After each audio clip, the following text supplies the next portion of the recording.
कृष्ण सुदामा प्रसंग। उज्जैन में स्थित ऋषि सांदीपनि के आश्रम में बचपन में भगवान श्री कृष्ण और बलराम पढ़ते थे। वहाँ उनके कई मित्रों में से एक सुदामा भी थे। कहते हैं कि सुदामा जी शिक्षा और दीक्षा के बाद अपने ग्राम अस्मावतीपुर, वर्तमान में पोरबंदर में भिक्षा मांगकर अपना जीवन यापन करते थे। सुदामा एक गरीब ब्राह्मण थे।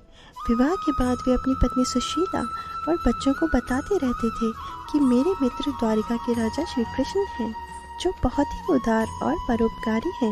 यह सुनकर एक दिन उनकी पत्नी ने डरते हुए उनसे कहा कि यदि आपके मित्र साक्षात लक्ष्मीपति हैं और उदार हैं, तो आप क्यों नहीं उनके पास जाते हैं? वे निश्चित ही आपको प्रचुर धन देंगे, जिससे हमारे कष्टमय गृहस्थी में थोड़ा बहुत सुख तो आ ही जाएगा। सुदामा संकोचवश पहले तो बहुत मना करते रहे, लेकिन पत्नी के आग्रह पर एक दिन वे कई दिनों की यात्रा करके द्वारिका पहुंच गए। द्वारिका में द्वारपाल ने उन्हें रोका।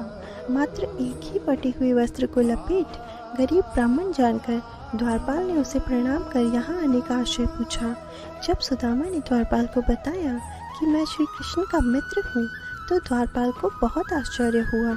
फिर भी उसने नियमानुसार सुदामा जी को वहीं ठहरने को कहा और खुद महल में गया और श्री कृष्ण से कहा, हे प्रभु, कोई फटेहाल, दीन और दुर्बल ब्राह्मण आपसे मिलना चाहता है, जो आपको अपना मित्र बताकर अपना नाम सुदामा बतलाता है।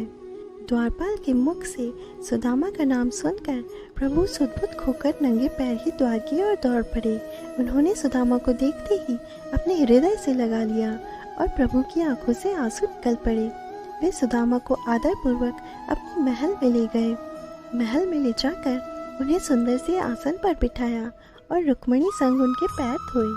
कहते हैं कि प्रभु को उनके चरण धोने के लिए जल की आवश्यकता ही नहीं पड़ी। उनकी दीनता और दुर्बलता देखकर उनकी आंखों से आंसुओं की धारा बहने लगी। स्नान, भोजन आदि के बाद सुदामा को पलंग पर बिठाकर श्री कृष्ण उनकी चरण सेवा करने लगे और गुरुकुल में बिताए दिनों की बातें करने लगे। बातों ही बातों में यह प्रसंग भी आ गया कि किस तरह दोनों मित्र वन में संविदा लेने गए थे और रास्ते में मूसलाधार वर्षा होने लगी, तो दोनों मित्र एक वृक्ष पर चढ़कर बैठ गए।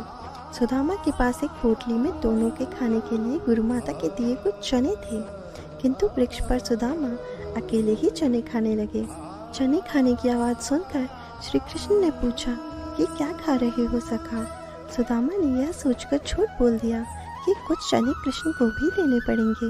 उन्होंने कहा, कुछ खा नहीं रहा हूँ, यह तो ठंड के मारे मेरे दांत खड़खड़ा रहे हैं। इस प्रसंग के दौरान ही श्री कृष्ण ने पूछा, भाभी ने मेरे लिए कुछ तो भेजा होगा। सुदामा संकोचवश पोटली छुपा रहे थे। भगवान मन में हंसते हैं कि उस दिन चने छिपाए थे और आज तंदुल छुपा रहा है। फिर भगवान ने सोचा कि जो मुझे कुछ नहीं देता, मैं भी उसे कुछ नहीं देता, लेकिन मेरा भक्त है तो अब इससे छीनना ही पड़ेगा। तब उन्होंने तंदुल की पोटली छीन ली और सुदामा के प्रारब्ध कर्मों को क्षीण करने हेतु तंदुल को बेहद चाव से खाया।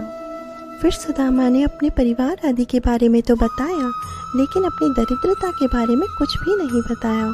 अंत में प्रभु ने सुदामा को सुंदर शैया पर सुलाया। फिर दूसरे दिन भरपेट भोजन कराने के बाद सुदामा को विदाई दी, किंतु विदाई के दौरान उन्हें कुछ भी नहीं दिया। रास्ते पर सुदामा सोचते रहे कि हो सकता है कि उन्हें इसी कारण से धन नहीं दिया गया होगा कि कहीं उनमें अहंकार ना आ जाए। यह विचार करते करते सुदामा अपने मन को समझाते हुए जब घर पहुँचे तो देखा उनकी कुटिया के स्थान पर एक भव्य महल खड़ा है और उनकी पत्नी स्वर्णाभूषणों से लदी हुई तथा सेविकाओं से घिरी हुई है। यह दृश्य देखकर सुदामा की आंखों से आंसू निकल आए और वे सदा के लिए श्री कृष्ण की कृपा से अभिभूत होकर उनकी भक्ति में लग गए। जय श्री कृष्ण।